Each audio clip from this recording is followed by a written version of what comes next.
என்னுடைய மனைவி சொன்னார்கள், எதற்காக போனோம் தெரியுமா?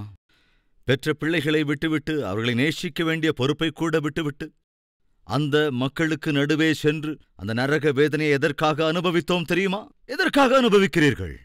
நாங்கள் கிறிஸ்துவை நேசிக்கிறதுனாலே, அந்த கிறிஸ்து கட்டளையிட்டிருக்கிறார் என்பதனாலே. உலகமெங்கும் போய் சர்வ சிருஷ்டிக்கும் சுவிசேஷத்தை அறிவியுங்கள் என்று சொல்லியிருப்பதினாலே, அந்த ஏழை மக்களுக்கு போய் இயேசு கிறிஸ்துவை அறிமுகம் செய்வது என்பது எங்களுடைய பொறுப்பாக நாங்கள் நினைத்ததினாலே அங்கே சென்றோமே தவிர, இதேதோ ஜாலியான ட்ரிப் அல்ல, சந்தோஷமான காரியமும் அல்ல.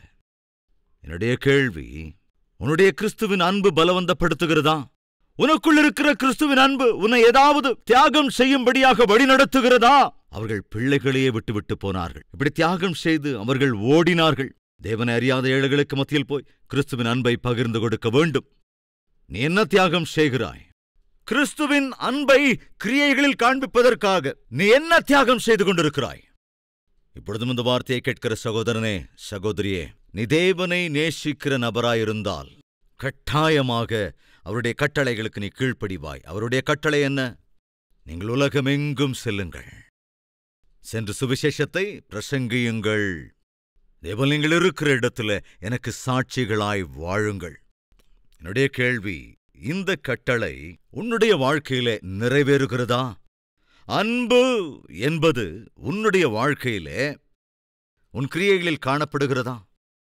இதால் கவனிங்க, டேவிட் வில்கர்சன் என்கிற ஒரு பக்தன் அமெரிக்க தேசத்திலே கேங்ஸ்டர்ஸ் மத்தியிலே ஊழியம் செய்தவர்.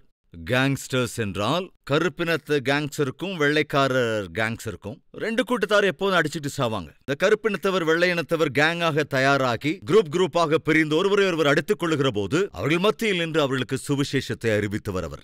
ஒரு நாள் அப்படி சுவிசேஷத்தை அறிவிக்க சென்றிருந்த போது இந்த கருப்பினத்து கேங்ல அநேகர் தகராறுக்கு ரெடியாகிட்டு இருக்கும்போது இவர் போய் அவர்கள் மத்தியிலே போய் அவங்களோட லீடரை சந்தித்து, உனக்கு ஒரு விஷயம் சொல்லணும்னார். என்ன விஷயம்? நீ எப்பேற்பட்ட ஆளா இருந்தாலும், எவ்வளவு கெட்டு போயிருந்தாலும், இயேசு கிறிஸ்து உன்னை உயிருக்குயிராய் நேசிக்கிறார். அதை சொல்ல வேண்டும் என்றுதான் என்னை அனுப்பி வைத்தார். அந்த வார்த்தையை கேட்டபோது அந்த கூண்டா, அந்த கேங்குடைய லீடர் தன்னுடைய பாக்கெட்ல சுவிட்ச் பிளேடு வச்சிருந்தார். சுவிட்ச் பிளேடுன்னு உங்களுக்கு தெரியுமா? ஒரு பட்டன் அழுத்தினா கத்தி அப்படியே வெளியே வரும். அந்த கத்தியை, அந்த பட்டன் நைஃபை வெளியே எடுத்தான். வெளியே எடுத்து அந்த பட்டன் கத்தியை இவருக்கு காமிச்சு, இன்னும் ஒரு தடவை அந்த இயேசு கிறிஸ்துவை பத்தி நீ பேசினன்னு வச்சுக்கோ, உன்னுடைய சரீரத்தை நாரா கிழிச்சு தொங்குட்டுருவேன், என்ன நினைச்சாலும் சரி என்று சொன்னான். அதே வார்த்தையை ஒருவேளை என் மாதிரி ஊழியக்காரர்கிட்ட சொல்லியிருந்தா ரியாக்ஷன் எப்படி இருந்துக்கும் யோசிச்சு பாருங்க. அவ்வளோ தூரம் எதுக்கு? ஏதோ சொல்லணும்னு நினைச்சேன், சொல்லிட்டேன், அதுக்காக குத்திடுவேன், நாரா கிழிச்சிருவேன் எதுக்கு சொல்றீங்க? ஐயையோ, உங்க கத்தி உங்ககிட்ட வச்சுங்க, என் சுவிசேஷத்தை என்கிட்டயே வச்சுக்கிறேன், அவ்வளோதானே. டேவிட் வில்கர்சன் அந்த வார்த்தையை கேட்டு பயந்து போல ஓடி போல காமா அங்கிருந்து போகல. ஏசு கிறிஸ்துவ குறிச்சு பேசினா என்ன நாரா கிழிச்சு போட்டுருவியா? நாரா கிழிச்சே போட்டுருவேன். அப்போ உடனே டேவிட் வில்கர்சன் சொன்னாராம், ஒருவேளை நீ என்ன 1000 துண்டு துண்டா வெட்டி போட்டா கூட, துண்டு துண்டா கிழிச்சு தூக்கி போட்டா கூட, அந்த ஒவ்வொரு துண்டும் உனக்கு சொல்லும், இயேசு உன்னை உயிருக்குயிராய் நேசிக்கிறார் அப்படின்னு. எப்பொழுது இந்த வார்த்தையை அந்த பெரிய ரவுடி கேட்டானோ உடனே அந்த இடத்துல முழங்கால் படியிட்டானா. எப்படி முழங்கால் படியிட்டான்? சாதாரணமான மனுஷனுக்குள்ளேயே இவ்வளவு அன்பு இருக்குமென்றால் நீ சேவிக்கிற உன் தேவன் இன்னும் எவ்வளவு அன்புடையவராக இருப்பார். எனவே அவர் எனக்கு வேண்டும்.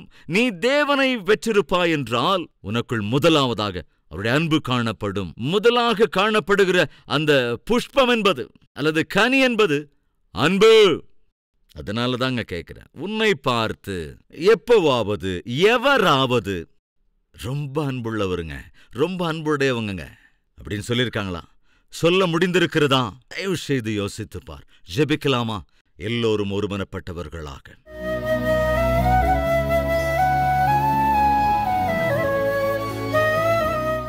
மகா பரிசுத்தமும் அன்பும் நிறைந்த பிதாவே, நாங்கள் ஆவிக்குரியவர்கள் என்பதால் ஆவிக்குரிய கனி தர வேண்டும். ஆவிக்குரிய கனிகளில் முதலாவது உம்முடைய அன்பு. அந்த அன்பு எங்களுக்குள் இல்லை என்றால் நாங்கள் வீணானவர்கள். ஆண்டவரே, இந்த நேரத்தில் இந்த வார்த்தையை கேட்டிருக்கிற ஒவ்வொருவரும் அன்பை அவர்கள் வாழ்க்கையிலே பகிர்ந்தளிக்க வேண்டும், நேசிக்க வேண்டும். அன்பு இல்லாமல் வாழ்வதென்பது வீணான வாழ்க்கை. இந்த வீணான வாழ்க்கையிலிருந்து எங்களை விடுவிங்க ஆண்டவரே. இது முதற்கொண்டு நாங்கள் கனி தர வேண்டும், மனந்திரும்புதலுக்கேற்ற கனியை தர வேண்டும். உம்முடைய அன்பை எங்களுடைய வாழ்க்கையிலே, எங்கள் கிரியைகளில், எங்கள் பேச்சிலே, எங்களுடைய நடவடிக்கைகளிலே நாங்கள் காண்பிக்க வேண்டும். அப்பேற்பட்ட பாக்கியத்தை, அந்த கிருபையை, அந்த தயவை ஆண்டவரே எங்களுக்கு அருள வேண்டும் என்று இயேசுவின் நாமத்தில் வேண்டிக் கொள்ளுகிறோம் பிதாவே. ஆமென்.